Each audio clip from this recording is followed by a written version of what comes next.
अमिताभ बच्चन बरोबर हे सरकार राज आणि परेश रावळ बरोबर फॅमिलीवाला ओमपुरी चुपकेसे. तर यांच्यावर मला काम करायला मिळालं, त्याला मला खूप हे वाटलं. म्हणजे यांचं आणि तसं काही नाही, दबाव वगैरे काही नसतो. तसं आपण आपलं बेरिंग घट्ट पकडून आपल्या भूमिकेला चिकटून राहिलो आणि मग एका ट्रॅकवर त्यांचं एक ऑब्झर्वेशन पण चालू असतं माझं की हा आता याच्यात 1 to 1 सीन होते सरकार राजमध्ये. मी त्याला त्याच्या मुलाच्या मृत्यूबद्दल कंडोलन्सेस सांत्वन करायला जातो.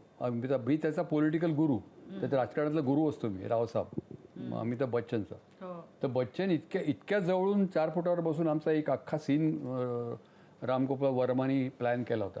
तर ती नेमकी एक्सप्रेशन अतिशय चॅलेंजिंग तो सीन होता खूप, की त्याचे कंडोलन्सेस द्यायला मी जातो आणि त्या मुलाच्या मृत्यूमागे मीच असतो आणि मी त्याचा पॉलिटिकल गुरु आहे आणि हे त्याला माहिती आहे, हे मला माहीत नाही. हे त्याला कळलं आहे हे मला माहीत नाही.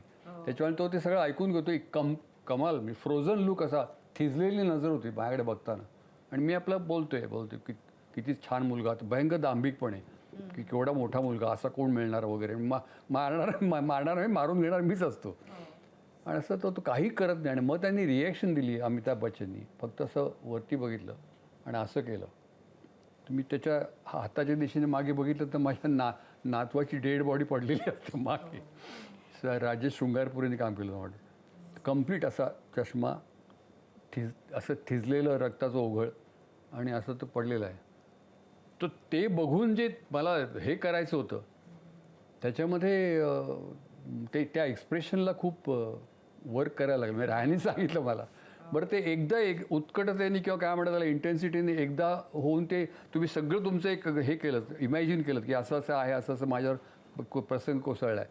तेवढा रामगोपाळ वर्माचं समाधान होत नाही. तो 6 वेळा घेतो सीन तो.